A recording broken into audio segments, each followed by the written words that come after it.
Konkani उलोय London फुलोय ह्या कार्यावळीन तुमकां सगल्यांक माय मोगाचो नमस्कार. हांव वॅलन्सी डिसोजा गांवांत कलांगुटची तुमचे मुखार सादर कोत्ता कविता. कवितेचें नांव आवय बापूय आनी भुरगीं.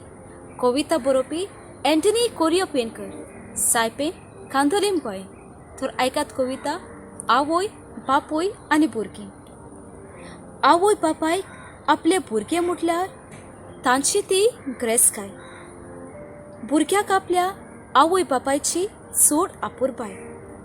आवय बापूय भुरग्याक लागून खूब त्रास काडटा. आपल्या पोटाक उणें करून भुरग्यांक खुशाल दवरता. कुटुंबान भुरगीं आसतोच आवय बापायची खुशालकाय वाडटा.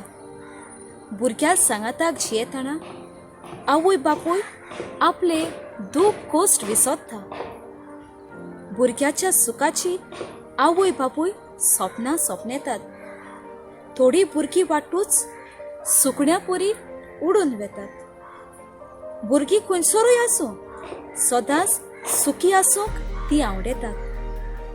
भुरगीं आपल्या संवसारान बुलोवन आवय बापायक विसरतात. आवय बापूय देवाच्या रुपान भुरग्यांची काळजी घेतात. भुरग्यांचे सूख ती आपले सूख अशें ती योजिता.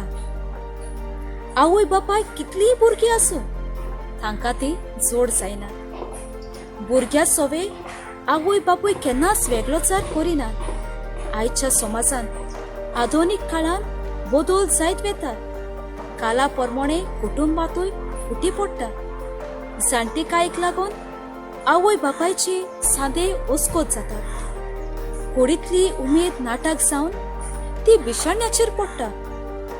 आवय बापायचो कास्तीक काडूंक भुरगीं फाटीं सरतात.